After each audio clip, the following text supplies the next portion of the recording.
tank A is filled with water to a height of 11 cm over here. They said that the water in tank A is poured slowly into this rectangular tank until the height is the same. Okay?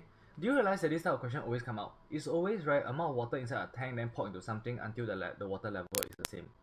Like, so what does it tell us? It tells us that this kind of question is very common, and it's a common killer type of question. So once you master this, using my method, right, you'll be able to do all the other type of question that you see in your exam. So, okay, so listen up. They said that there's some volume of water inside here, poured inside here until the water level from here and here is the same. So what do we need to do first? The first step we need to do is to find the total volume of water. After we find the total volume of water, we have to find the base area of this, and then we have to find the base area of this. We add up the base area together, we take the volume of water divided by the base area together, and then we will find the height, which will be the same for each of them.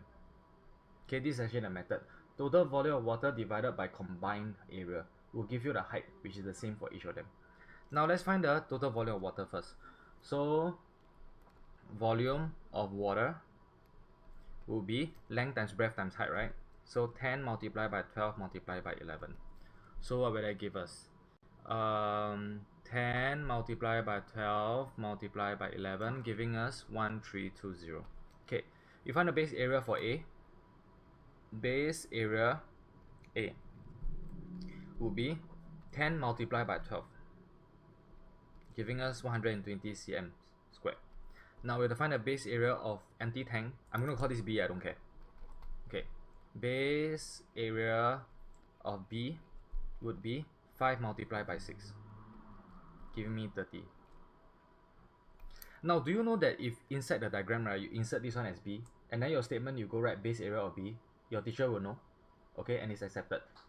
So even if you over here, right, you're going to put fried chicken, right, you're going to put base area of fried chicken, right, you'll be okay one. So don't have to worry. You need to indicate first. If you do not indicate properly, your teacher will not know. But if you indicate inside the diagram, your teacher can follow what you put inside the diagram. Okay, so if you want to put fried chicken base area, so be it. This will be fried chicken base area.